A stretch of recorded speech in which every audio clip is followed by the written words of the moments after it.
জনপ্রিয় হচ্ছে দেশের আকাশপথ। দেশের আকাশপথে যাত্রার চাহিদা বাড়ছে দিন দিন। সড়ক ও রেলপথে সময় ও ঝুঁকি বেশি হওয়ায় অনেক যাত্রী এখন বিমানের দিকেই ঝুঁকছেন।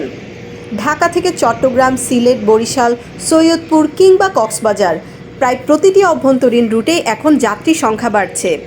বিমান বাংলাদেশ ছাড়াও ইউএস বাংলা, নভো এয়ার ও এয়ার আস্ট্রার মতো বেসরকারি এয়ারলাইন্সগুলো এই সুযোগ কাজে লাগাতে বাড়িয়েছে ফ্লাইট সংখ্যা। বিশেষ করে পর্যটন মৌসুমে কক্সবাজার ও সিলেটগামী ফ্লাইটগুলোতে পাওয়া যাচ্ছে না আসন। অনেকে আগেই বুকিং দিয়ে রাখছেন। বিশেষজ্ঞরা বলছেন, বর্ধিত চাহিদা মোকাবেলা করার জন্য বাংলাদেশ বিমান সেপ্টেম্বর মাস থেকে এই ফ্লাইটের সংখ্যাগুলো আমরা বৃদ্ধি করব বলে আমরা আশা করছি। ঢাকা থেকে সৈয়দপুর, যেখানে সপ্তাহে 7টি ফ্লাইট আছে, সেখানে হবে 14টি।